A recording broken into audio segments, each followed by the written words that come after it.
Today we're diving into a letter that's almost 2,000 years old, but feels like it could have been written for right now. It's a message for people whose faith was costing them, well, everything. And it's all about how you find a hope that doesn't break, even when it feels like you're about to. Let's get into it. This one question, this is pretty much the key to unlocking the entire book of 1 Peter. It's a challenge, right? To see hardship not as a sign that you've been forgotten, but as the exact place where something really profound is just getting started. So, to really get the impact of this message, we have to kind of transport ourselves back in time. We need to understand the world this letter was born into, because let me tell you, this was not a letter written for people who had it easy. Okay, so who wrote it? The letter comes from Peter. And yeah, we're talking about that Peter, sometime around 60 AD. He's writing to a bunch of Christians who are scattered all across the Roman Empire in what's now modern-day Turkey, and they were really starting to feel the heat for their beliefs. And we're not talking about just a few mean comments here and there. This was their daily reality. You know, being kicked out of their social circles, getting constantly insulted, even losing business or jobs just because they followed Jesus. The suffering was very real, and they desperately needed a word of encouragement.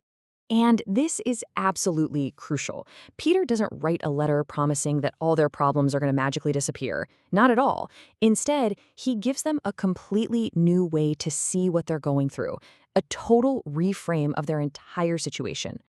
So where does this massive reframe start? It starts with identity. Before Peter tells them how to act or what to do, he just reminds them of who they really are. Peter uses this incredible phrase. He calls them a people for his own possession. He's basically saying, look, I know the world sees you as weirdos and outcasts, but that's not how God sees you. He sees you as his own treasured people set apart for a purpose that is huge. I mean, just imagine hearing those words when you feel totally rejected and worthless. All of a sudden, you're not an outcast anymore. You're chosen. You're not a victim. You're royalty. This new identity is literally the foundation for everything else in the letter. All right, so once that new identity is locked in, Peter builds on it with this second pillar of his reframe, a kind of hope that is totally different from anything the world has to offer. He calls it a living hope. Now, this isn't just wishful thinking, like, oh, I hope things get better. No, it's an active, powerful, real certainty that's anchored in an actual event in history, the resurrection of Jesus. The logic is simple. Because Jesus is alive, their hope is alive. And that changes absolutely everything. Think about it.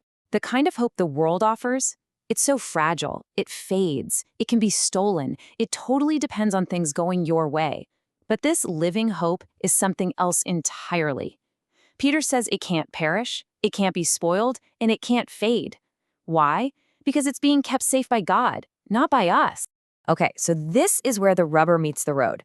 If you really believe you're chosen royalty, and if your future is totally secure in this living hope, well, how in the world does that change how you live your life, right here, right now? That's the third part of the reframe. Peter makes it crystal clear that this hope isn't some private, internal feeling you keep to yourself. It has to show up on the outside. Your everyday life, how you treat people, your character. It all becomes the living proof of the hope that's inside you. People can actually see it. And he even gives this really practical guide. He says, look, when people see you living with hope in the middle of a mess and ask you why, you need to be ready to tell them. But he says the how is just as important as the what. You have to do it with gentleness and with respect. The attitude you have when you share your hope matters a lot. And this is where it all comes to a head. Your identity, your hope, and how you live all come together to create this kind of blueprint for endurance, for what to do when life gets really, really hard. Now, Peter's advice here is actually kind of shocking. He says when the fiery trial shows up, and notice he says when, not if, don't be surprised. Don't act like it's some bizarre thing that shouldn't be happening. He's basically normalizing hardship as an expected part of the journey.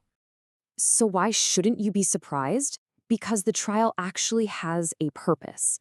It's not there to destroy you, it's there to refine you.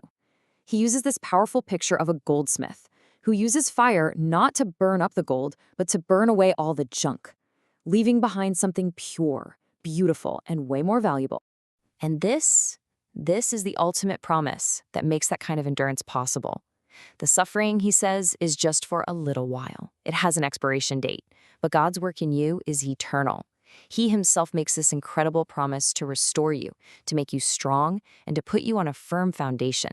That's the final word on the matter. So we end up right back where we started. For Peter, and really for anyone reading this letter today, this is the one question that changes everything. Because what this ancient guide shows us is that a real, living hope, it doesn't just make you feel a little better about the future. It completely transforms how you walk through the fire today. Thank you for watching. Please like and subscribe. It really helps us.